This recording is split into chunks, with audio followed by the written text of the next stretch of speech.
Dejé un día, tenía dinero y muchos sueños que comprar. Muchos sueños. Una noche mi corazón pedía amor, y he descubierto que el amor no se vende.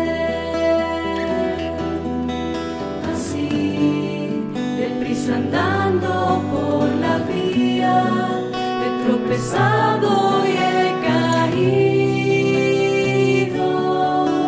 y yo, gritando al mundo entero que buscaba amor, más el amor me encontré, cansado y solo permanece ahí.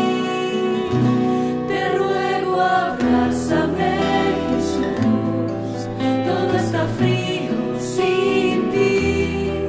En este mundo de tormentas puedes salvarme solo tú, y este hielo de mi alma. Muy buenas tardes a todos. Primero quiero darle gracias a Dios por la bendición y la oportunidad de estar con ustedes acá, y también por la gracia de que podamos compartir estos momentos de reflexión sobre todos estos misterios de nuestra fe. Le quiero dar un agradecimiento especial a mi querido hermano Fernando Ruiz, que siempre se encarga de traernos acá y de apoyar nuestra misión, y a todas las personas que son parte del apoyo a las misiones. Como ya les anunciaron, la primera reflexión será sobre vivir en el mundo sin ser de él. Y para comenzar le voy a pedir la palabra al Señor donde nos quiera llevar. Y les voy a leer a ustedes de la epístola a los Hebreos, desde el capítulo 6, versículo 9. Palabras de esperanza y ánimo. Pero de vosotros, queridos, aunque hablemos así, esperamos cosas mejores y conducentes a la salvación, porque no es injusto Dios para olvidarse de vuestras obras y del amor que habéis mostrado en su nombre, con los servicios que habéis prestado y prestáis a los santos. Deseamos, no obstante, que cada uno de vosotros manifieste la misma diligencia para la plena realización de la esperanza hasta el fin. Y no seáis indolentes, sino más bien imitadores de aquellos que mediante la fe y la perseverancia heredan las promesas. Cuando Dios hizo la promesa a Abraham, no teniendo a otro mayor por quien jurar, juró por sí mismo diciendo: te colmaré de bendiciones y te multiplicaré sin medida. Y perseverando de esta manera, alcanzó la promesa. Pues los hombres juran por uno superior, y entre ellos el juramento es la garantía que pone fin a todo litigio. Por eso Dios, queriendo mostrar más plenamente a los herederos de la promesa la inmutabilidad de su decisión, interpuso el juramento para que, mediante dos cosas inmutables por las cuales es imposible que Dios mienta, nos veamos más poderosamente animados los que buscamos un refugio, haciéndonos a la esperanza propuesta. Palabra de Dios. Todos nosotros tenemos este desafío tan grande como católicos de tener que vivir en un mundo que es totalmente contrario a la fe, que es todo contrario a lo que Dios nos enseña. Nosotros crecemos en la iglesia y la iglesia nos muestra el camino en Jesucristo, la verdad. Y tenemos claridad sobre esto, pero nos encontramos en cada paso que damos en el mundo en que vivimos, con que en el mundo todo está establecido exactamente en contra de las verdades que conocemos. Y por eso el catecismo mismo nos advierte: el mundo es un enemigo del hombre. Y uno trata de interpretar esto en una forma racional y en una forma que uno pueda aplicar a su paso a paso, a su día a día, y se encuentra con que el mundo no necesariamente tiene que ser para nosotros como el que nos está asustando y a quien le debemos tener miedo, pero sí es un enemigo siempre y cuando nosotros nos atemos a él en idolatría, porque precisamente el espíritu del mundo es el materialismo, es el consumismo, es el relativismo, son todos los ismos que llevan al abismo. Ese es el espíritu del mundo. El espíritu del mundo es el egoísmo, el espíritu del mundo es todo lo que es malo, eso es. Por eso cuando se habla de que una persona está mundanizada, pues es una persona que no tiene valores, no tiene moral, no tiene respeto por nadie, y por lo tanto, pues es del mundo, del espíritu del mundo. Pero nosotros vivimos en el mundo. ¿Y cómo hacemos para caminar en el mundo sin ser del mundo? O sea, que no sea el espíritu del mundo el que nos maneja a nosotros, sino que nosotros podamos determinar nuestro paso por el mundo sin dejarnos manejar por él. Es toda una ciencia y muchos de nosotros caemos en los brazos del mundo y el mundo nos domina. Yo estuve 33 años en manos del espíritu del mundo. Hizo conmigo lo que quiso, pero yo estaba convencido que estaba en lo que era, en lo que debía estar. Porque eso es precisamente la obra del mal que se viste de ángel de luz y además se recrea dentro de todo nuestro ser y nos hace sentir seguros en lo que estamos haciendo, así esté mal, no importa, pero se establece con esa fuerza oscura en la vida nuestra. Y ustedes se dan cuenta que cuando uno logra salir de eso y ve gente que está metida en eso, lo difícil que es traer gente afuera de eso, se toma una gracia, porque solo Dios puede hacer eso. Por eso San Pablo dice, Pablo sembró, Apolo regó, pero solo Dios hace crecer.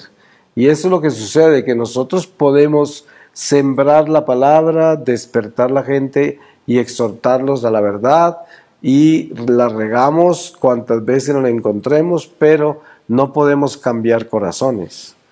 Solo Dios puede hacer eso, y es lo más importante de tener claro.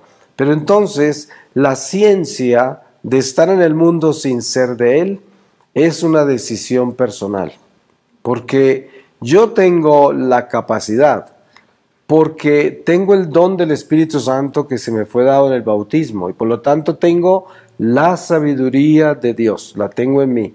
Entonces yo puedo distinguir perfectamente entre el bien y el mal.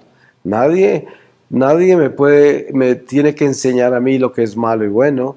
Yo lo sé, porque el Espíritu Santo en mí me lo muestra.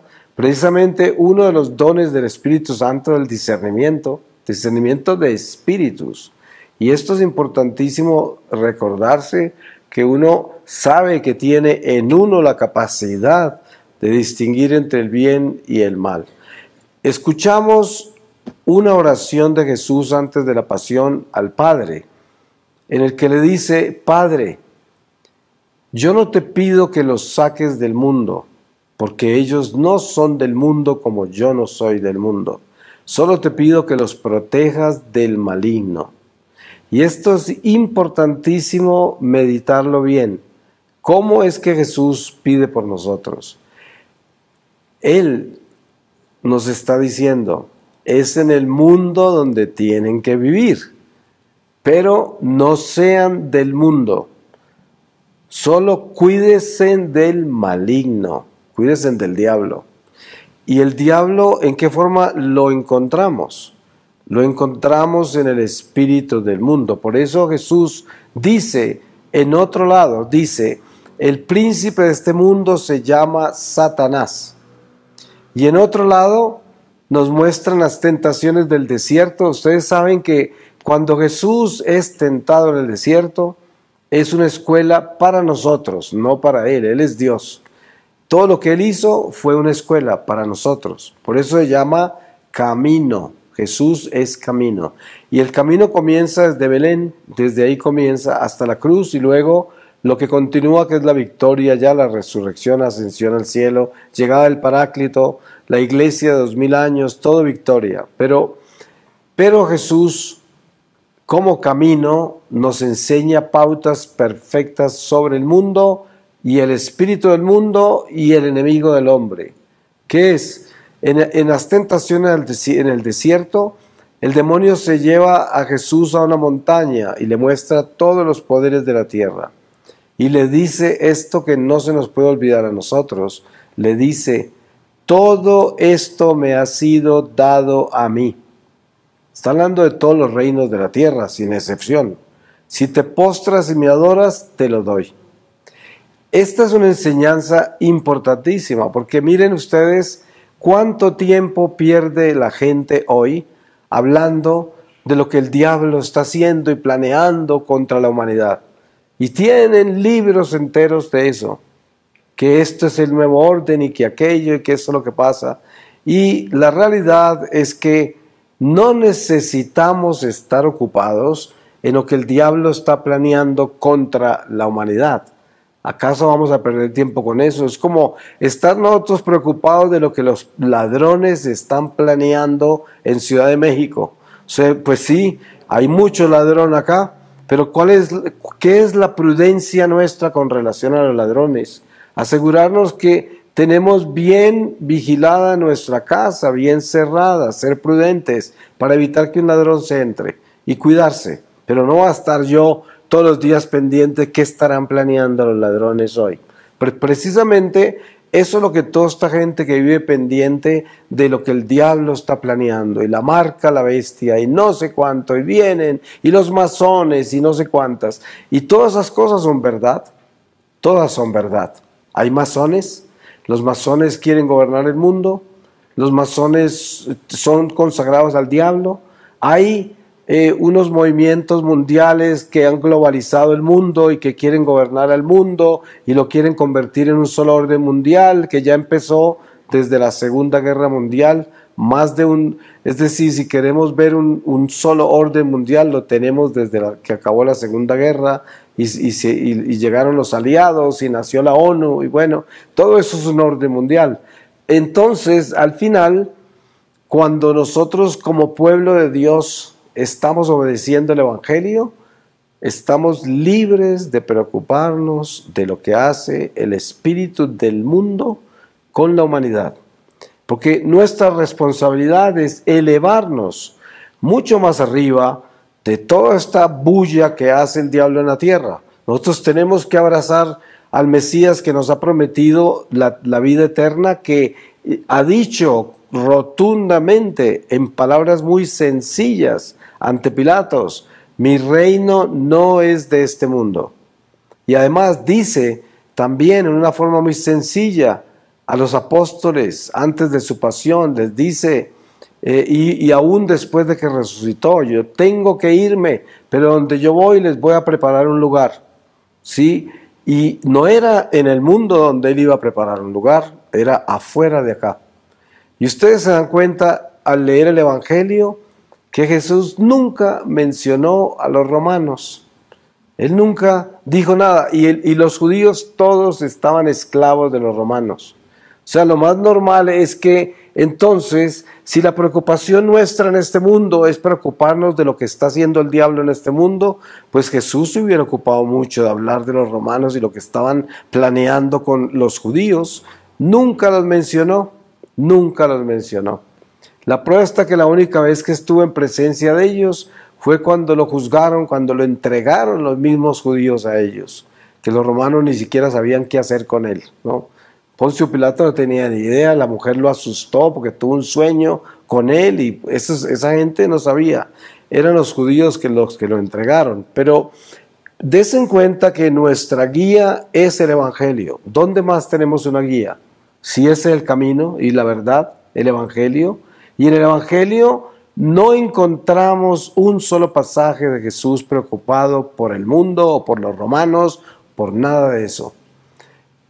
Ustedes se dan cuenta que el domingo de Palmas, el domingo de Ramos, esa fiesta tan grande era porque ellos estaban convencidos que él venía a coronarse como rey y a tumbar a los judíos, a los romanos. Eso es lo que ellos esperaban.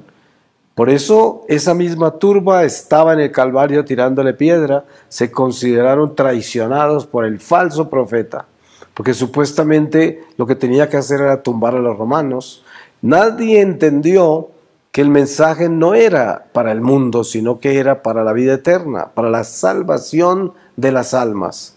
Entonces, nosotros hoy, después de todo lo que sabemos, después de conocer toda la historia, no podemos cometer esos errores. No podemos. Tenemos que elevarnos y alcanzar la revelación de Jesucristo desde la mística, desde el Espíritu, y entender que Él nos está diciendo lo mismo ayer, hoy y mañana y siempre, porque sus palabras no pasarán. Y es que no es acerca de este mundo que estamos hablando. Estamos hablando acerca de la vida eterna. Estamos hablando acerca de la salvación de nuestras almas. Entonces, ¿qué hacemos en el mundo? En el mundo vivimos transitoriamente en el tiempo que Dios nos dio, porque tenemos los días contados. Como dice la palabra, hasta los cabellos de nuestra cabeza están contados. Y todos nuestros días, segundos, están contados. El tiempo que estemos acá, Dios nos pide no que pertenezcamos al mundo, ni que nos apeguemos a él, ni que lo soñemos y lo anhelemos y nos apeguemos de ninguna forma, sino que lo administremos para glorificarlo a él, que es el Creador. Entonces, ¿cómo glorificamos a Dios con nuestra vida? Asegurándonos de que todo lo que hacemos lo hacemos por amor a Él, que permitió que tengamos un día más, que permitió que tengamos techo, comida, trabajo, y aun cuando no lo tenemos, que permita que continuemos luchando en esta vida, a pesar del hambre o a pesar de todas las vicisitudes que se presentan en la vida, la enfermedad, la persecución, la guerra, tantas fuerzas que vienen y eventos que afectan nuestra vida en diferentes etapas de la vida. Son como estaciones, como ciclos humanos, ¿no? Y entonces, el llamado de Jesucristo sobre ellos no son del mundo, ese llamado. También en otra parte dice el Señor, el mundo a mí me odia y a ustedes también los odiará porque son míos, ¿no? Entonces, sabemos que al tener nosotros los ojos puestos en el Señor y vivir así como vivimos cuando tenemos una fe anclada en Jesucristo y caminamos con Él en todo lo que hacemos y buscamos serle fiel todo el tiempo, entonces sabemos que el mundo no nos va a querer. Ustedes se dan cuenta de eso sin ninguna dificultad. La gente del mundo odia todo lo que tiene que ver con Dios. Y si uno ama a Dios, si uno habla de Dios, si uno testifica a favor de Dios, pues lo odian, se burlan de uno. Yo le decía a la gente en diferentes oportunidades sobre lo casual que es una conversión en una familia que está toda alejada de Dios. Y de repente uno se renueva y regresa a Dios. Pues ese se convierte en el hazmerreír de la familia. El santurrón, el rezandero, y todos se burlan. Pero el día que cualquiera de esos tiene un problema, ¿a dónde van? Van donde el santurrón, donde el rezandero a pedirle ayuda, reza por mí. Claro, y esto es lo que sucede, que mientras que estamos embebidos, hechizados, seducidos por el mundo, nos burlamos de las cosas de Dios. Pero cuando viene un gancho así bien duro y nos aprieta, ¡ay! Ahí sí corre uno a buscar la luz a algún lado, ¿no? Y es donde el santurrón. Y esto es lo que sucede, que lo lindo de encontrar a Dios y de tener ese amor con Él y de sentirse uno ya en el camino y saber uno que está donde debe estar sin lugar a dudas, es la paz que recibimos, la certeza de que estamos caminando recto, la alegría de saber que Dios está presente en nuestra vida y la alegría de saber que nuestra misión es encender esa llama en todas partes. Como decía Jesús, vine a traer un fuego y cómo me gustaría que todo estuviera en llamas ya. Y precisamente esa es nuestra vida. Fuimos escogidos y enviados para llevar un fuego y tenemos que llevar a cabo un incendio por donde pasemos. Un incendio, el incendio del Espíritu de Dios, ese incendio, que es el incendio que trae paz, esperanza, gozo y a veces mucha tristeza a la gente que está en pecado. A mí hay muchas personas que me dicen a veces después de las charlas o retiros y dicen, estoy en una tristeza terrible. Y yo le digo, ¿por qué? Pues porque es que tengo que cambiar, ¿no? Y eso es muy sincero, ¿no? Es como cuando usted le quita el juguete a un niño porque tiene que acostarse, ¿no? Le da mucha tristeza, pero sabe que tiene que entregarlo, ¿no? Pero lo que sucede con el pecado es que el pecado es un amante malo, ¿sí? Un amante malo. O sea que uno está enamorado de algo malo. Y para que le quiten el pecado es como quitarle un hueso de la boca a un perro, ¿sí? Trate de quitárselo, pues lo muerde. Y eso es lo mismo, una persona en pecado mortal tiene un hueso envenenado en la boca. Y vaya, trate de quitárselo y verá. Y sabe que se va a morir con ese hueso y no lo suelta. Y eso es el amante malo. Por eso cuando por obra del Espíritu Santo, una persona que vive en pecado mortal recibe una exhortación fuerte y lo sacude por dentro y sabe lo que tiene que hacer, y entonces le da esa gran tristeza que tiene la carne, que es tan dura, tan rebelde, y la carne dice, no me hagas eso, y el otro, no, tenemos que cambiar o nos vamos a condenar. ¿Qué importa? Bueno, sí. Ese es como el diálogo que hay entre la carne y el espíritu. Y de pronto la maravilla que es de romper todas esas cadenas y pasar al otro lado. Uno se encuentra, y seguramente todos ustedes han vivido eso, que se encuentra uno con gente que están ya en la victoria de haber roto cadenas, de haber cambiado, de haber pasado al otro lado, y ya caminan tranquilos. Pero qué paso tan grande que han dado, ¿no? Qué paso tan gigantesco. Pero ya van con la paz de Dios. Y están buscando es compartir ese testimonio, porque es importantísimo que todo el mundo sepa que sí se puede, ¿no? Es como, a mí me preguntan, ¿y usted cómo hizo para dejar todos esos vicios que tenía? Porque por ahí leí la historia, y qué lista tan grande de vicios, ¿no? Eso no se deja. Dijo, pues mire, ¿sabe cómo aprendí yo a dejar vicios? No fue de la noche a la mañana, pero un día me encontré con que el vicio se deja de la misma forma que se tomó, ¿sí? Así como yo empecé a fumar, así dejé de fumar. Así como empecé a fornicar, dejé de fornicar. Y es que uno toma la decisión. Obviamente hay situaciones extraordinarias, como el adicto a la heroína, que necesita un trabajo químico para poder quitar la adicción, porque ya tiene una adicción química, ¿no? Le tienen que cambiar todos esos factores químicos para que pueda soltar esa adicción. Pero la mayoría de los vicios se dejan con la voluntad, es la voluntad. Como dice San Juan Bautista, el hacha está puesta a la raíz. Dejad los pecados y arrepentíos, que ya viene el Señor. Y la realidad es que el pecado se corta con el hacha a la raíz. Usted se levanta un día y dice, no más, se acabó. Y seguramente ustedes lo han hecho o han escuchado de personas que lo han hecho.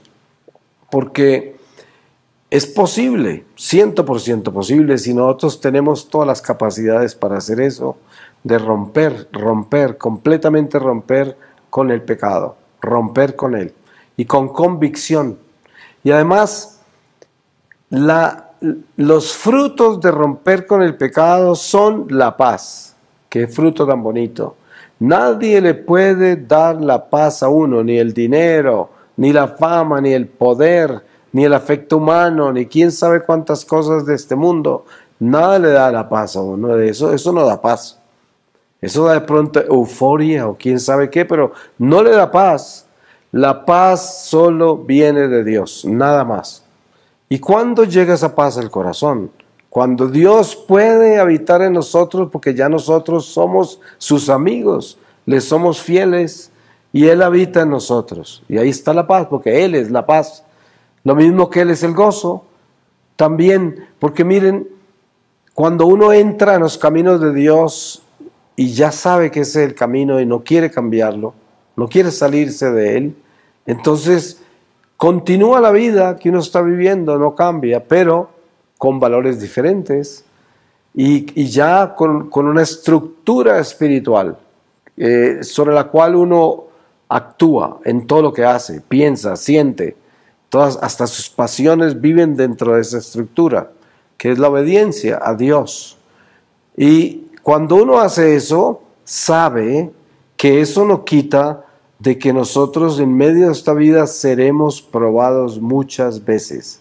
A pesar de nuestra fidelidad a Dios, a pesar de caminar con Dios. Sin embargo, nosotros tenemos que ser moldeados para entrar a la vida eterna. Y este es el camino. Aquí damos el primer paso hacia la eternidad. Este es el primer paso, esta vida terrenal.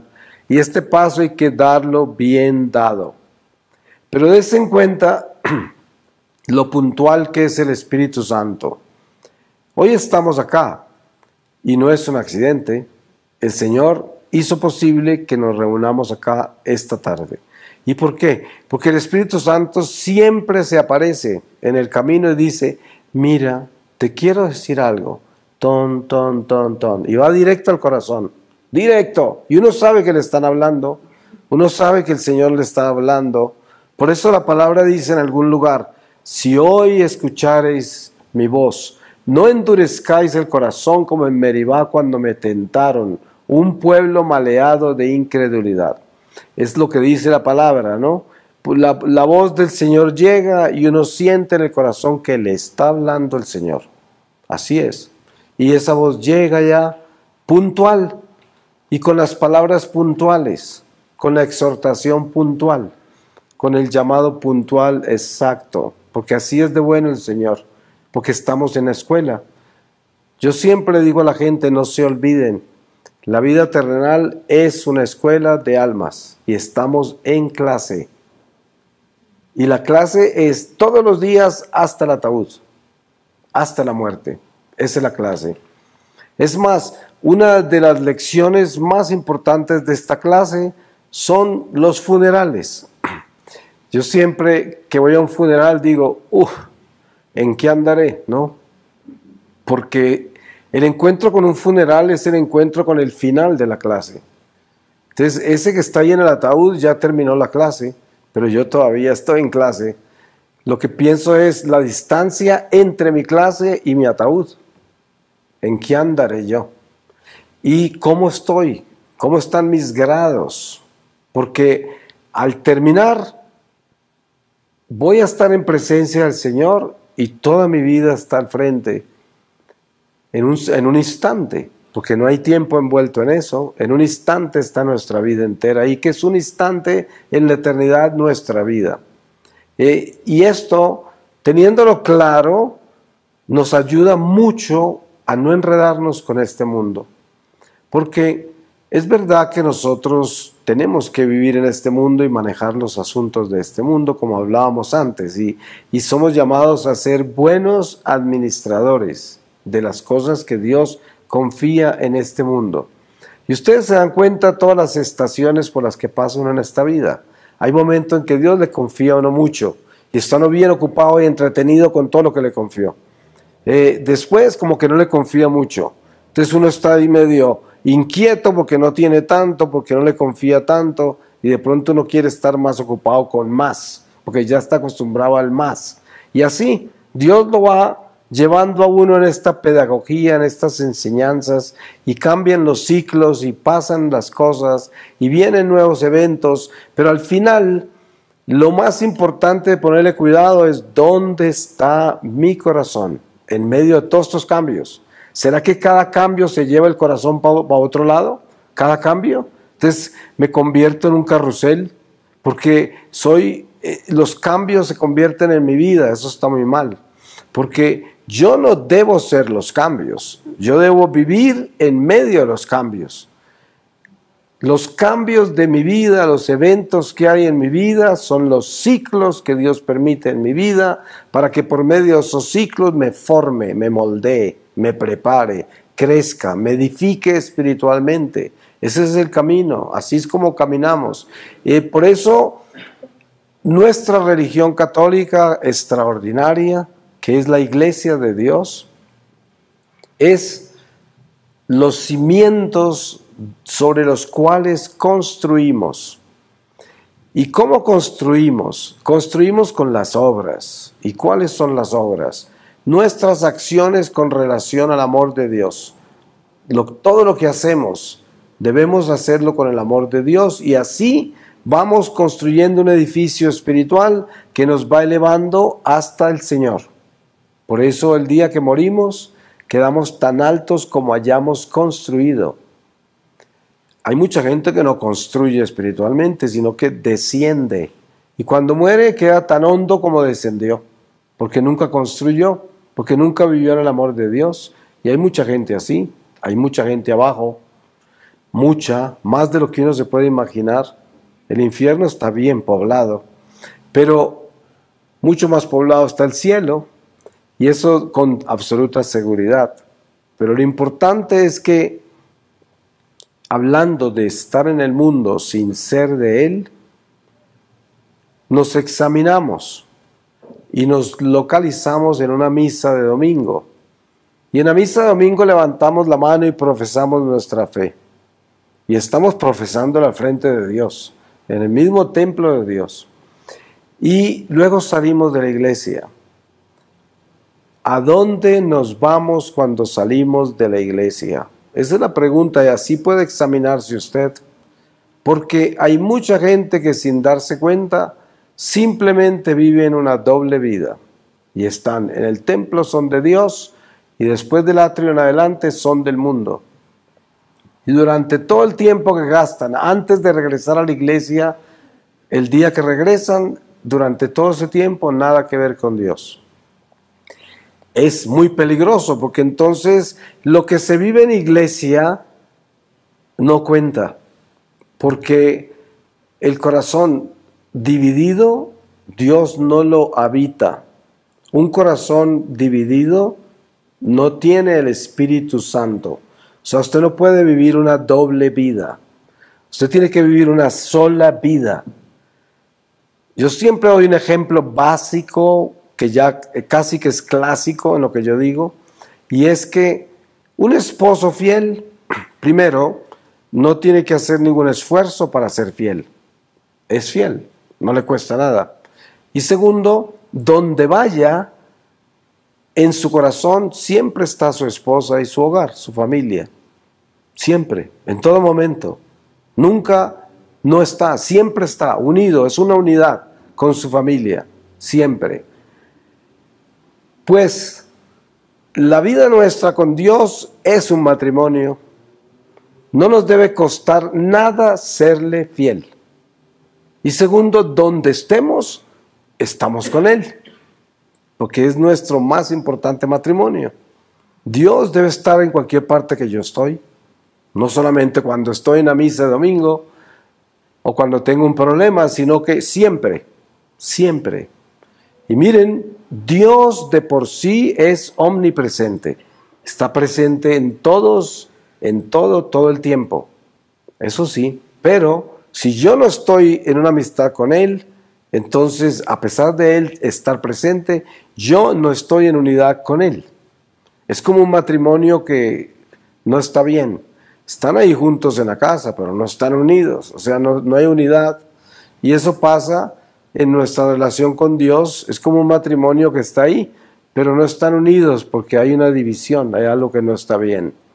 Entonces, para nosotros llegar al momento de entender cómo se vive en el mundo sin ser de Él, tenemos que descubrir cuánto es que nosotros hemos logrado ser una unidad con Dios. Permanente, permanente. Qué gran ayuda que es esto. Ustedes se dan cuenta que cuando uno como que se divide, es muy fácil pecar. Porque usted tiene a Dios por acá, entonces por acá fácilmente peca, porque aquí no lo tiene, ¿no? Entonces es el territorio para revolcarse ahí. Pero acá es para santificarse. O sea, aquí me revuelco, aquí me santifico. Eso no funciona, pero se hace, se acostumbra, se lleva a cabo así. Eso no funciona, no, eso está mal. Pero bueno, no se trata de demonizar la escuela. Se trata de empujar a los discípulos a que aprendan más, a que busquen más, a que se vuelvan mejores, a que le pongan más disciplina y seriedad a lo que nos está enseñando el Señor mientras vamos en camino, y sobre todo porque no sabemos cuándo termina la lección. Puede terminar hoy mismo. Por eso hay un purgatorio. ¿Cuántas almas están ahí? ¿Cuánto no quisieran ellas que nosotros escuchemos lo que estamos hablando? Ustedes saben, todos nosotros tenemos una relación con las almas, de una forma u otra. Y esas almas caminan con nosotros, porque somos parte de la misma iglesia y somos un cuerpo místico de Dios. Y entonces las almas están vinculadas con nuestro caminar. Y cuando sucede algo como esto, que estamos acá reflexionando en los misterios de nuestra fe, que reflejan nada menos que el continuar de esta vida a la otra, lo más importante de todo, lo más importante. Entonces, cuando tenemos eso claro, las almas están interesadas en que uno escuche, miren, no tenemos tiempo, el tiempo no está de nuestra parte. ¿Cómo será de serio eso? Que usted no sabe si va a estar vivo mañana. Usted de pronto se puede atrever, pero eso no es muy inteligente atreverse a eso, porque no se sabe, usted no sabe. Entonces se puede imaginar, si usted no sabe si mañana va a estar vivo, ¿cómo no va a estar preparado entonces hoy? Hay que estar preparado hoy. Y la única forma de estar preparado es siendo uno con Dios, como el esposo fiel ese que les mencioné, que donde quiera que está con su hogar, con su familia en el corazón, y no le cuesta nada serle fiel a su esposa. Y eso debemos ser nosotros. No nos cueste nada serle fiel a Dios, y donde quiera que estemos, estamos con Él. Es un matrimonio real, fiel, íntegro. Eso sí que da fortaleza, eso sí que da sabiduría, eso sí que da paz, eso sí que trae gozo a pesar de las pruebas. Porque miren algo increíble, cuando uno tiene ese tipo de vida integrada en Dios, así vengan las pruebas más duras, uno de pronto llorará de dolor y de sufrimiento, pero dentro de uno hay un gozo que nadie se lo puede quitar. Por eso San Pablo dice, ¿quién nos podrá separar del amor de Dios? Ni el hambre, ni la guerra, ni las enfermedades, ni las persecuciones, nada ni nadie nos podrá separar del amor de Dios. ¿Por qué? Porque si yo soy ese que tiene un matrimonio sólido con Dios, no importa lo que me pase, eso no cambia mi fidelidad, eso no cambia mi unidad, mi relación con Dios. Eso es fuerza. O estoy sembrado sobre la roca y soy fuerte. Y me sacuden todas las tormentas que vienen, pero no me tumban. Y de eso se trata. Tenemos que vivir así. Yo le voy a pedir al Señor su palabra para concluir. Y les voy a leer de la primera epístola a los Tesalonicenses, en el capítulo 2, desde el versículo 13. La fe y la paciencia de los tesalonicenses. De ahí que también por nuestra parte no cesemos de dar gracias a Dios, porque al recibir la palabra de Dios que os predicamos, la acogisteis, no como palabra de hombre, sino cual es en verdad, como palabra de Dios, que permanece activa en vosotros los creyentes. Porque vosotros, hermanos, habéis seguido el ejemplo de las iglesias de Dios que están en Judea, en Cristo Jesús. Pues también vosotros habéis sufrido de vuestros compatriotas las mismas cosas que ellos de parte de los judíos. Estos son los que dieron muerte al Señor y a los profetas, y los que nos han perseguido a nosotros. No agradan a Dios y son enemigos de todos los hombres, impidiéndonos predicar a los gentiles para que se salven. Así van colmando constantemente la medida de sus pecados, pero la ira descargó sobre ellos con vehemencia. Palabra de Dios. Pues le damos gracias a Dios por esta primera reflexión y nos tomamos un descanso de 20 minutos y ya tendremos la última reflexión. Amén.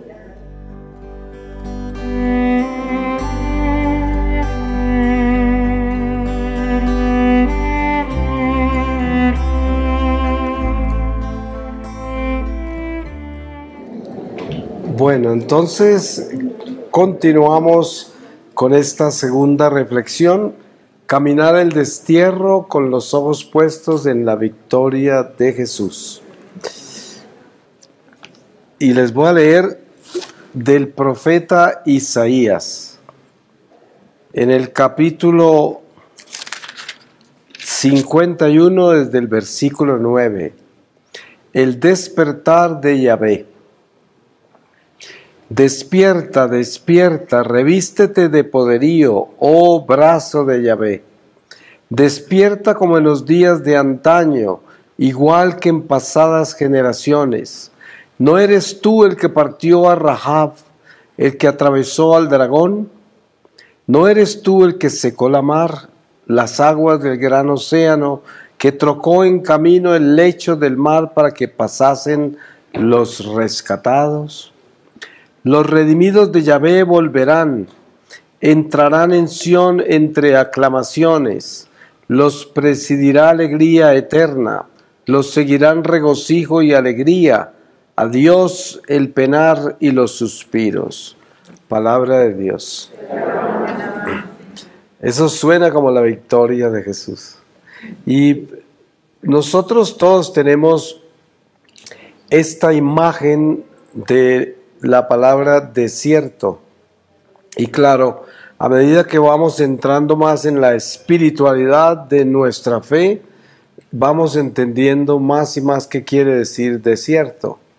Escuchamos desierto, escuchamos que los judíos cuando fueron sacados por Moisés de Egipto los pasó por el desierto y vivieron 40 años en una travesía increíble. Vemos a Jesús que se va al desierto por 40 días y es tentado por el diablo al final. Y siempre esta palabra desierto y también el número 40, a veces 40 años, 40 días. Y todo esto es parte del misterio de nuestra jornada espiritual con Dios, que como hablábamos antes, pues es una escuela. San Pablo dice que todo lo que sucedió en antaño al pueblo judío es una advertencia, una imagen de lo que vamos a vivir nosotros, pero ya con todo cumplido, todas las profecías, todo cumplido, y nos damos cuenta de eso. Hay una imagen preciosa con relación a esto y es la historia de Abraham. Cuando conocemos la historia de él, que tiene una mujer ya anciana, ellos dos son ancianos, ya ella pues nunca dio a luz a un hijo, era estéril y de repente termina teniendo un hijo después de que ya le hizo tener a su esposo un hijo con la esclava, Ismael, con Agar. Y bueno, ya conocemos toda esa parte, pero después de que ya tiene su hijo en una forma tan extraordinariamente milagrosa, a Isaac, estando de adolescente Isaac ya se lo pide Dios. Por eso es que él se conoce como el padre de la fe, porque él no lo dudó y se fue a la montaña que Dios le señaló a sacrificar a su hijo. Esto es algo increíble, ¿no? Pero la imagen más linda que hay ahí es que Cuando van a subir la montaña, él había llevado leña para el sacrificio. Isaac no sabía que él era el que iba a ser sacrificado, pero sabía que iban a un sacrificio. Entonces Abraham le pone la leña sobre los hombros a Isaac. Isaac sube la montaña con la leña sobre el hombro. Entonces esta imagen representa a Jesús en el Calvario con la cruz, porque arriba sabemos que el ángel aparece cuando Abraham ya estaba listo para sacrificar a su hijo y le dio un carnero que estaba enredado en los cuernos con unas ramas y se lo entregó a que lo sacrificara mejor que a su hijo, porque ya no necesitaba sacrificar a su hijo, porque para Dios ya Isaac lo había sacrificado. Entonces ahí es cuando ofrece Dios a su hijo, a Jesús. Entonces esta imagen nos da a nosotros a entender esta escuela de Dios, cómo va llevando la humanidad por una escuela y nos va dando señales, nos va formando y nos va acercando a lo que nos promete, que es la vida eterna, porque estamos en el desierto del destierro. Y vemos una figura también muy poderosa, que es el pueblo de Dios estaba en Egipto y Moisés se va a recogerlo. Cuando Jesús nace, se va a Egipto a huirle a Herodes y se va hasta Egipto. Entonces vuelve y se coloca en Egipto el Mesías. Por eso San Pablo dice que Jesús es el Moisés que bajó del cielo, porque se va hasta Egipto, luego viene a rescatar a su pueblo y llevarlo ya no a una tierra prometida en la tierra, que es Canaán, lo que era para los judíos, sino la tierra prometida en el cielo, que es la Santa Jerusalén del cielo, allá arriba la montaña de Sión, donde suben las tribus del Señor, como dice la palabra. Entonces, el desierto siempre ha representado la conversión. Ustedes se dan cuenta que los judíos en ese desierto de tantos años de la salida de Egipto, todo era una enseñanza. Dice la palabra que en un solo día morían más de 20,000 por fornicar, por tentar a Dios, por quién sabe cuántos pecados, y morían de miles, porque era el desierto de la conversión. Dios los estaba formando en una forma súper estricta. Y entonces, pasado todo eso, y entrando en la nueva creación en Jesucristo, aparecemos nosotros. Tenemos a Jesús sentado a la diestra del Padre que intercede por nosotros. Eso quiere decir que ahora la ira de Dios no desciende sobre nosotros igual que descendía sobre el pueblo judío antes de la encarnación del Mesías. Porque la encarnación de Jesús es redención. O sea que Él viene a completar lo que faltaba en nosotros. Por lo tanto, ahora en la nueva creación en Jesucristo, Él intercede y es muy diferente la relación de Dios Padre con nosotros. Pero de todas maneras, vivimos una jornada de formación. Dios nos moldea cada día de nuestra vida para preparar nuestra alma para entrar a la vida eterna. Ustedes saben que nuestra alma es como un bebé que llevamos en el cuerpo, en la carne, y tenemos que cuidarla así, porque dependiendo de lo que hacemos con ella, así es como va a entrar al mundo espiritual. Entonces hay mucha gente que al morir tiene un alma muy desnutrida, porque no tiene amor de Dios, porque nunca fue una persona espiritual, nunca tuvo una relación con la oración, y por lo tanto tienen un alma que si se salva por misericordia de Dios, queda en incubadora, porque es un alma prematura. Entonces es un alma débil que necesita edificarse completamente en el amor de Dios. Entonces nosotros, mientras estamos en este desierto, cruzando el desierto para entrar a la tierra prometida, a la santa ciudad de luz, necesitamos asegurarnos que vamos a fortalecer nuestra alma. para que nazca con salud a la vida eterna. Y de eso se trata el desierto. El desierto es la conversión. Ustedes ven que en el desierto del Antiguo Testamento vienen de Egipto. En Egipto vivieron 400 años o 430, algo así, pero ese pueblo judío, obviamente al crecer en esa cultura egipcia, fueron muchas las cosas malas que adoptaron. Adoptaron toda clase de niveles de idolatría, de magia, de todo. Y ustedes leen todo lo que ellos hacían en el desierto que Dios odiaba, porque en cualquier momento se desordenaban, terminaron adorando un becerro, solo porque Moisés se tardó mucho en regresar de hablar con Dios, y así, era un pueblo rebelde y un pueblo contaminado terriblemente con el paganismo de los egipcios. Pero ahora, nosotros, en esta nueva creación en Jesucristo, nos colocamos como desierto en el mundo. Entonces, el mundo es el desierto nuestro. Ese es el desierto, el mundo. Estamos en el desierto. Ustedes leen en el libro del Apocalipsis, el capítulo 12, leen sobre la mujer vestida de sol con una diadema sobre su cabeza y que luego huye al desierto. ¿Sí ve que huye al desierto? Ese desierto y esa mujer sabemos que es la Virgen María, pero también es la iglesia que se va al desierto. Y en ese desierto recorre hasta el regreso de Jesús. Hasta el regreso de Jesús. Y ese desierto es el desierto de nuestra conversión. Así de que la vida terrenal se convierte para nosotros en el mismo desierto que era para los judíos al salir de Egipto hacia la tierra prometida.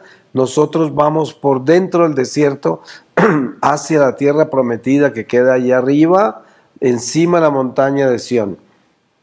Pero esa misma disciplina que Dios tenía con los judíos cuando cruzaban el desierto, la tiene con nosotros, solo que por la medida de la redención en Jesucristo, esa ira de Dios que se descargaba directa sobre el pueblo judío, en nosotros entra por la misericordia de Jesús. Sin embargo, llega la disciplina, la prueba, llegan todas las lecciones duras de nuestra vida a pesar de todo. La prueba está que seguramente muchos de ustedes aquí presentes podrían dar testimonio de pruebas muy difíciles que han vivido, situaciones graves, enfermedades, pruebas económicas, divorcios, decepciones inmensas, quién sabe cuántas cosas pasan en la vida de cada persona, ¿no? Y sin embargo, al final uno sabe que todas esas pruebas, si se viven con Dios, son purificadoras, porque no hay sino dos caminos para el sufrimiento. El sufrimiento purifica o corrompe. Son los dos caminos. Usted ve una persona que está sufriendo harto, que le está yendo mal, y muchas veces se encuentra con una persona así maldiciendo, culpando a todos, sin esperanza, desesperada o desesperado, y se está corrompiendo. Hay otras personas que uno sabe que están viviendo unas pruebas espantosas, pero tienen un rostro como de luz, están como iluminadas, ¿no? Tienen una gracia, una fuerza, y se les ve el sufrimiento tan grande que llevan, el dolor, pero la paz y la fortaleza está ahí, porque esa persona se está purificando. Entonces, el desierto representa una batalla. Es una batalla espiritual por la salvación del alma. De toda esa gente que salió de Egipto en el Antiguo Testamento, la mayoría murieron en el desierto. No pasaron a la tierra prometida, no cruzaron el río. Desen cuenta que ni Moisés, un profeta tan grande como él, le permitió Dios pasar el río. Le mostró la tierra prometida desde una montaña y en esa montaña murió. Y después aparece un pasaje del apóstol Judas, pero no Judas Iscariote, no Judas Tadeo. Y es una carta muy corta pero preciosa, en la que hay un pasaje que dice que San Miguel Arcángel se peleó con Satanás por el cuerpo de Moisés. Porque Satanás quería robarse el cuerpo de Moisés para que esos hebreos que estaban ahí en el desierto lo convirtieran en un dios y lo adoraran. Y por eso San Miguel se lo peleó y se lo llevó. Se lo llevó con él.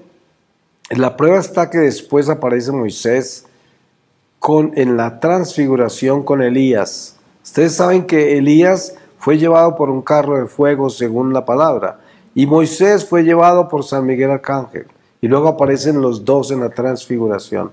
Encuentro ese misterio que a pesar de que Moisés no pudo pasar a la tierra prometida porque había faltado a Dios, la segunda vez que tocó la roca para que saliera agua, no glorificó a Dios y por eso no lo dejó pasar a la tierra prometida. Ahí nos damos cuenta la disciplina de Dios, aún con un profeta como Moisés. Y ustedes se dan cuenta, Pedro caminando por el agua, y cuando se estaba hundiendo el Señor lo ayudó, pero no lo felicitó. Él le dijo, hombre de poca fe. Y Pedro se había atrevido a caminar sobre el agua hacia Jesús. ¿Quién sabe cuántos pasos dio? Pero Jesús no lo aplaudió. No le dijo, Pedrito, 20 pasos. No. Nada de eso. ¿Por qué? Porque estamos hablando de un maestro perfecto. Perfecto. Él no está ahí con cuentos de nada, sino que Él está educándonos. Por eso cuando hay pruebas bien duras en la vida, uno tiene que mirar a Dios. Yo les pongo un ejemplo personal. Hace poco tuvimos un momento muy difícil en Colombia, que es de donde yo vengo, porque el comunismo se tomó el poder. Nosotros por 2 años en mi comunidad y muchas otras comunidades estuvimos en oración diaria, en batalla espiritual contra el comunismo para que el Señor nos protegiera del comunismo.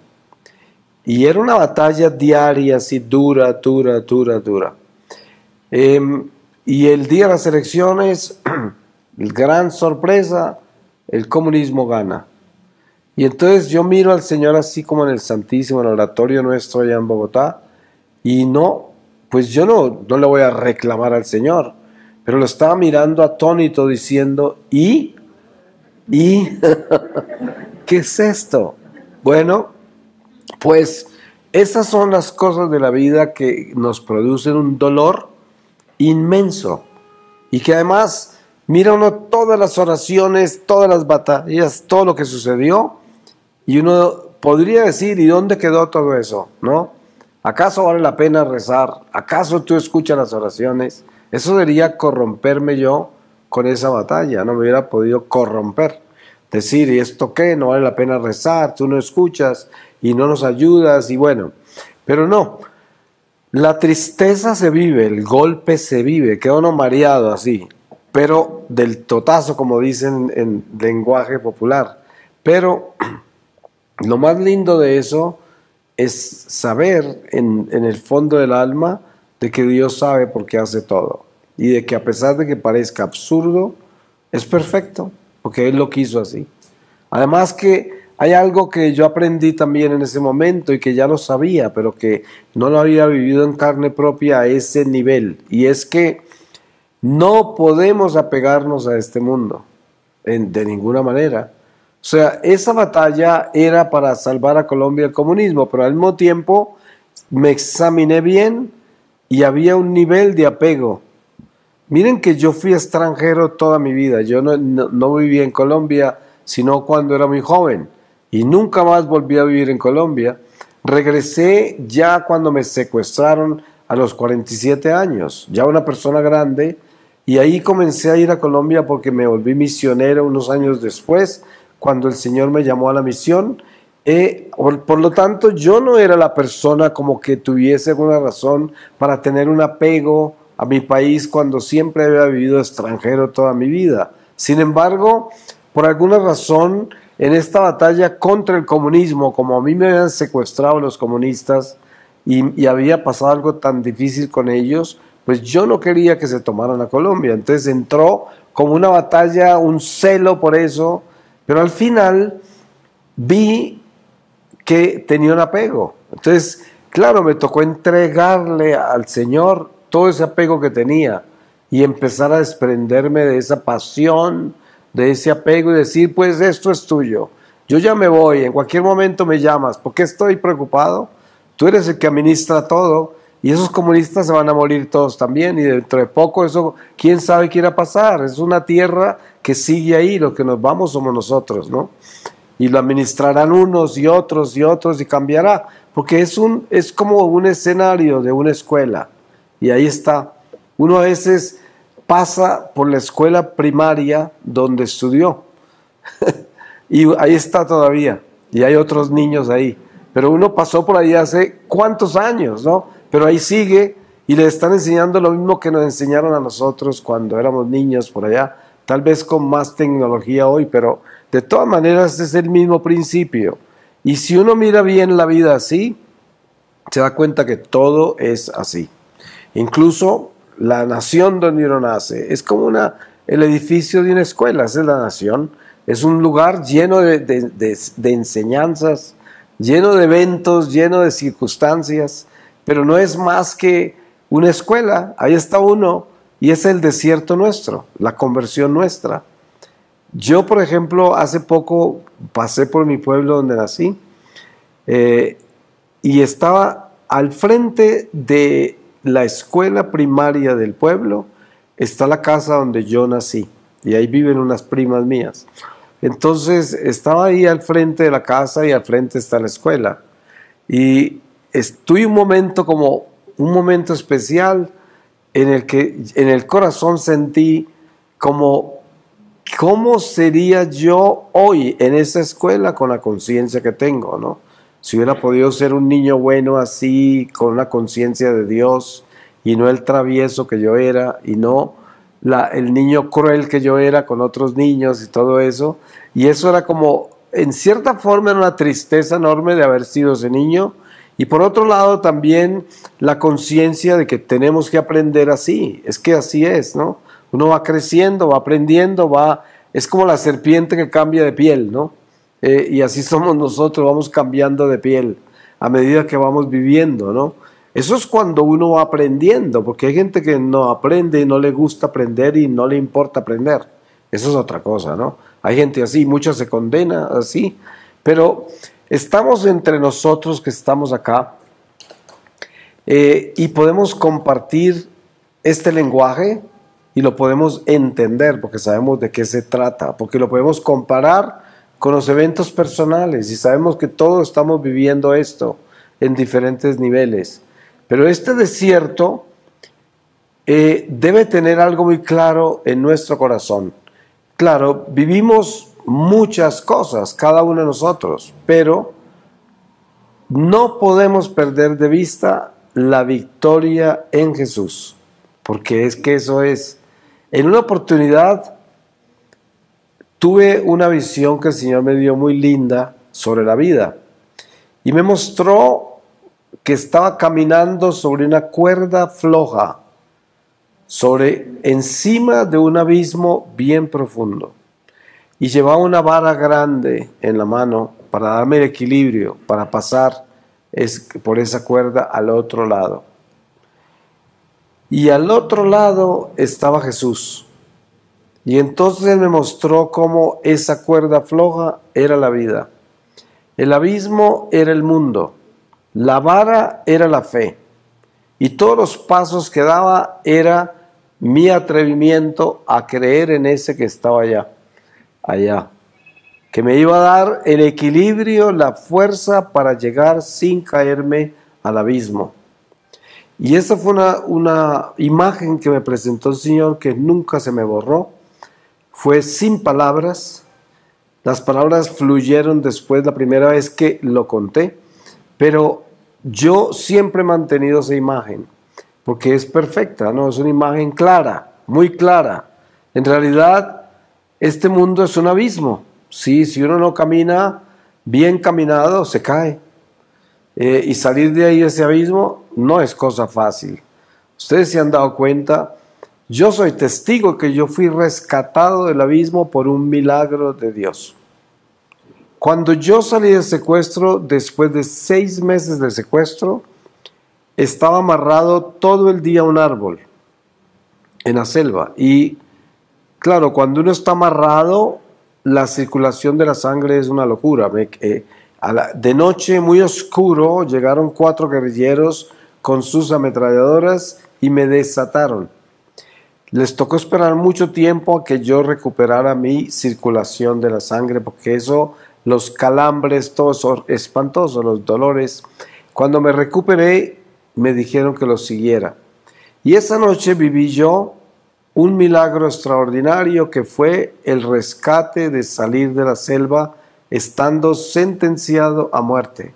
Pero vi cómo el Espíritu Santo apareció y esos hombres actuaron como si estuvieran hipnotizados. Yo los conocía de 6 meses, sabía cómo actuaban y esa noche no actuaron normal. Todo lo que hicieron era totalmente sobrenatural y yo sé que ellos nunca entendieron por qué me dejaron ir. Ese es un ejemplo de lo que es un milagro en la vida de uno, que uno sabe que es un milagro. Y lo otro, que es un milagro que es parte de lo mismo, es que Él no solamente me rescata de la selva de donde era imposible salir con vida, imposible, pero también me rescató el alma, porque cuando yo salí de esa selva, no llevaba una alegría plena, estaba como que había logrado algo, salir de ahí, de la selva, y en ese momento todavía no me daba cuenta que era un milagro, no lo había observado bien, pero a los 3 días, una tía me llevó a un convento de franciscanos a confesarme y ahí sí sentí que iba a recibir la verdadera libertad, que era liberarme del diablo, porque el Señor me había mostrado los demonios de mis pecados de 33 años y yo estaba atrapado en ellos y sabía que esa era mi verdadera libertad. Y por eso cuando entro a ese convento y tengo una confesión que duró 6 horas, según me dice el padre, porque se convirtió en mi padre espiritual desde hace 23 años, y me contó, y en ese momento cuando salí después de la absolución, ahí es cuando sentí la libertad de verdad. Entonces, habían 2 rescates, uno que fue un rescate de las circunstancias del mundo, ¿no? Del mundo, pero el otro era el más importante, que era el de mi alma, era el rescate importante, y el Señor nos rescata. Yo estaba caído en el abismo que me mostró el Señor cuando me mostró esa cuerda floja. Estaba en el abismo. De ahí casi nadie sale. O sea, la gente que se vuelve mundana, que se vuelve materialista y que pierde la moral y los valores, solo un milagro los rescata. Solo un milagro. Porque es como decía yo antes, es como el perro que tiene en la boca un hueso envenenado. Se va a morir el perro, pero trate de quitarle ese hueso. ¿Sí? Lo muerde. Y esto es lo que sucede con la gente que cae en pecado en el mundo. Está enamorado de la muerte. Miren ustedes que viven acá y que tienen este culto tan tenaz de la muerte, que es pues el mismo demonio, ¿no? Y son parte de la batalla espiritual que vivimos en estos tiempos, de que aparecen cosas que fueran imposibles de creer que pudiera ocurrir algo tan absurdo al frente de nuestros ojos. Y claro, uno ya viaja por muchos países del mundo donde ve una estatua de Satanás y al frente un templo de Satanás gigantesco, tan grande como una iglesia católica, y lleno de fieles. Y entra la gente con niños, familias, ancianos al templo satánico. Uno dice, ¿cómo es posible esto? Pero eso le muestra a uno dónde estamos, qué está sucediendo y a la velocidad que esto va hacia las puras tinieblas, ¿no? Porque no va para ningún otro lado. Entonces, y además, por ejemplo, en estas elecciones que se perdieron en Colombia al comunismo, yo me acuerdo haber tenido diálogos con jóvenes muy inteligentes, jóvenes súper inteligentes, totalmente tomados por esa ideología, así, pero sin lugar a dudas, y ya convertidos en ateos, odiando a la iglesia, persiguiendo a Cristo, y totalmente convencidos, ¿no? Gente profesional ya, gente que uno diría pues una persona tan inteligente, ¿cómo puede pensar así? ¿Cómo se puede dejar engañar en esa forma? Pero es que precisamente lo más difícil de nuestra batalla espiritual durante esta vida es que los espíritus del mal que no podemos ver porque son invisibles, no tienen cuerpo físico, son cuerpos intelectuales. Ellos actúan a través de nuestro intelecto. Y si una persona no tiene espiritualidad, no conoce a Dios o tiene una mente muy débil espiritualmente, esos espíritus entran a su intelecto y le cambian el programa, se lo cambian. Ustedes han visto, por ejemplo, gente como los testigos de Jehová, son como zombies, parecen robots, están programados. ¿Y por qué? Porque a ellos los maneja un ángel caído de ciencia. ¿Se pueden imaginar algo más peligroso que eso? Mire, cuando usted se lo toma un ángel caído de ciencia, le cambia completamente su mente. Y usted de ahí no puede salir. Un famoso exorcista italiano decía que era más fácil exorcizar un sacerdote satánico que se arrepentía que un testigo de Jehová. Porque un testigo de Jehová lo tiene que deprogramar, porque se le metieron fue a la mente.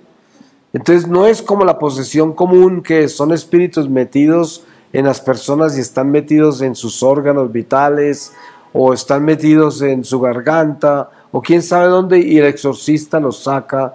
Pero estos se han tomado la mente, o sea, todo el sistema de pensamientos, de ideas, todo eso lo tienen tomado. Es como un laberinto increíble. Y usted habla con uno de ellos y entonces ellos le dicen todo lo que traen, ¿no? Que lo tienen así como un radio. Usted quiere hablar, ellos paran. Pero cuando usted habla, ellos no oyen. Y cuando usted deja de hablar, siguen con el programa donde iban. Siguen como un radio que siguió hablando donde quedó.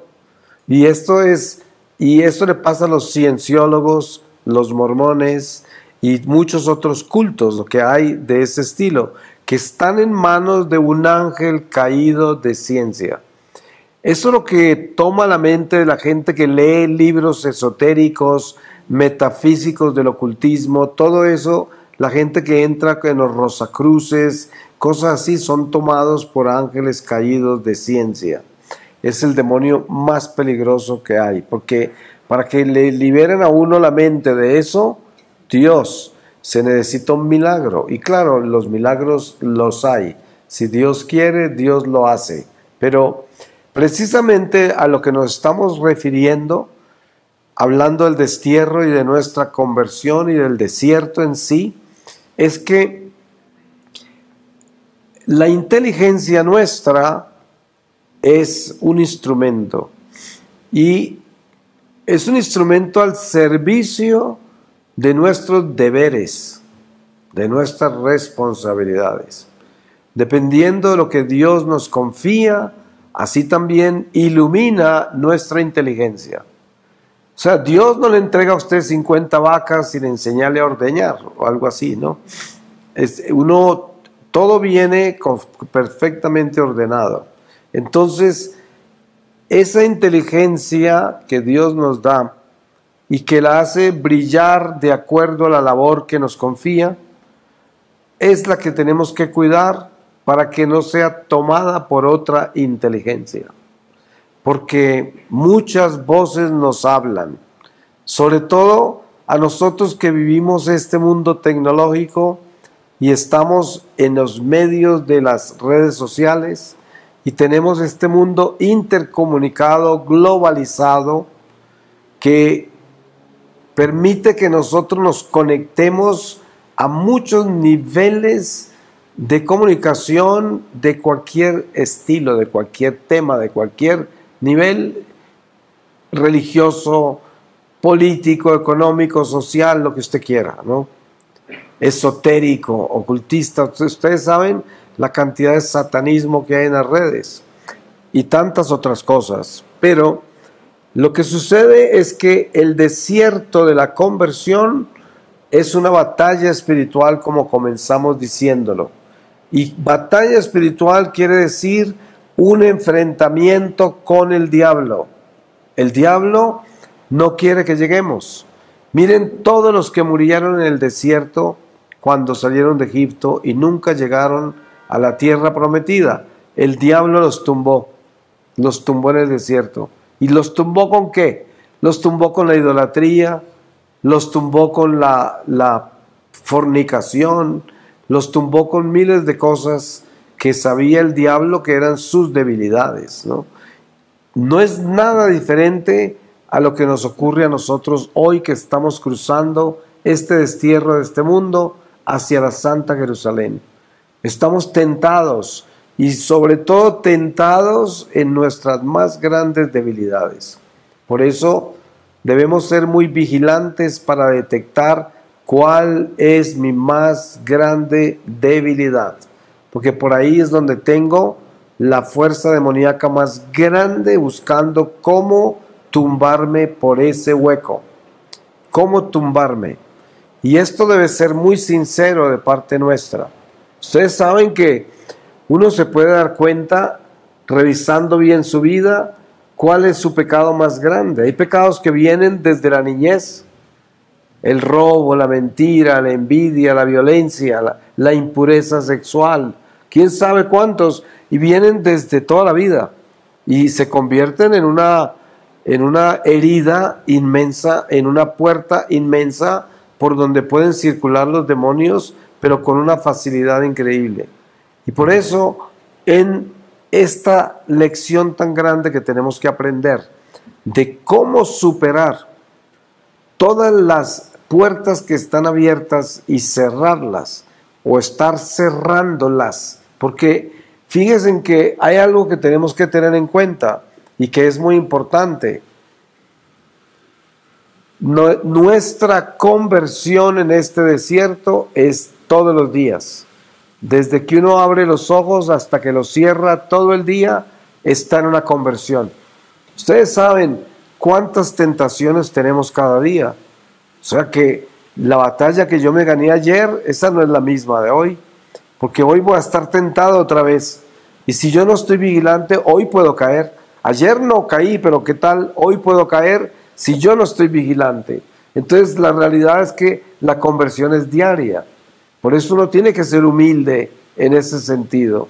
Hay gente que es muy dura con los demás, porque pues como que miran los pecados y los defectos de los otros cuando comienzan a caminar con Dios. Y resulta que eso no ayuda, porque precisamente lo que uno debe hacer es llenarse de Dios para que otros se inspiren a cambiar por medio del cambio nuestro. Pero el verdadero cambio nuestro es nuestra humildad. El verdadero cambio nuestro es nuestra compasión, nuestra paciencia, tolerancia, caridad. Esas son las virtudes que demuestran que yo estoy cambiando, que yo me estoy santificando, que mi corazón se está volviendo mejor, que yo soy una mejor persona.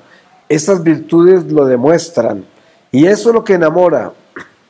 La gente se enamora no necesariamente de nuestras palabras, porque las palabras pueden con todo, pero se enamora desde lo que ve, que hemos logrado tener ya propio en nuestra vida y que brilla desde nuestro corazón. Ustedes saben lo lindo que es ver una persona que uno conocía de antes y que sabía que no era así de buena, y de repente la encuentra y cambió y es buena y está haciendo un trabajo muy bien y está realmente demostrando que está cambiando, que se está volviendo mejor, que eso es increíble ver eso. Eso es como, eso llena de esperanza a cualquiera. Habrá gente que le molesta porque el que está mal y no quiere cambiar odia al que está cambiando, ¿no? Que lo hace quedar mal. Es como lo que sucede con los sacerdotes en una diócesis.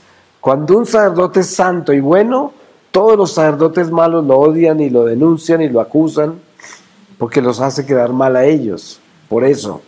Entonces, y eso sucede en la vida de cada uno de nosotros, que a medida que nosotros vamos trabajando con nosotros mismos y nos vamos mejorando, claro, Dios también nos da la valentía y la fortaleza ya para no dejarnos doblar por las humillaciones, por los desprecios o las persecuciones, las calumnias, todo lo que puede pasar cuando uno camina con Dios. Sin embargo, esa fuerza interior que uno lleva ya nadie se la puede quitar. Y eso es lo importante, que nosotros tengamos esa certeza.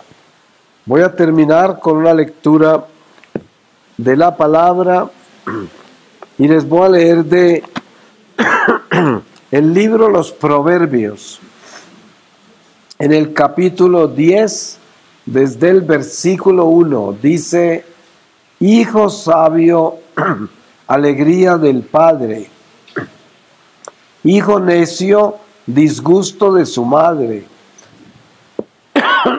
Perdón. Riquezas injustas son inútiles, pero la justicia libra de la muerte. Yahvé no permite que el justo pase hambre, pero rechaza la codicia del malvado. Mano perezosa empobrece, mano laboriosa enriquece. Cosechar en verano es de prudentes, dormirse en la cosecha es vergonzoso. La cabeza del justo se llena de bendiciones, la boca del malvado esconde violencia. El recuerdo del justo es bendito, el nombre del malvado se consume. Hombre sensato acepta órdenes, hombre charlatán corre a su ruina. Palabra de Dios. Pues le doy muchas gracias a Dios por todos ustedes y sobre todo le pido a Dios que los bendiga de una manera especial. Les bendiga lo que ustedes traen en sus corazones, que solo Dios sabe, nadie más sabe. Pero cada uno de ustedes trae una vida, trae una lucha, trae toda una existencia y está puesta al frente de Dios. Y podemos entre nosotros bendecirnos, desearnos el bien. Y eso es lo que yo hago. Le pido a Dios que los bendiga, que les dé el bien, que los santifique, que los ayude a crecer como mejores personas cada día. Y que cuando los llame, ustedes estén preparados. Y también que cuando los llame, les dé la gracia de tener los sacramentos, para que entren con salud al mundo espiritual, para que lleven luz a tanta oscuridad que hay. Sobre todo, qué bueno morir con luz para iluminar a todos los que quedan atrás de nosotros, que Dios nos confió, porque eso es lo que pasa con un alma que se eleva hacia Dios al final de esta vida, que al desprenderse ilumina todas las personas que Dios le confió. Todos reciben una gracia con el justo que se eleva hacia Dios. Hasta la gallina de la casa es bendecida. Es así. Pues que el Señor los guarde y los bendiga.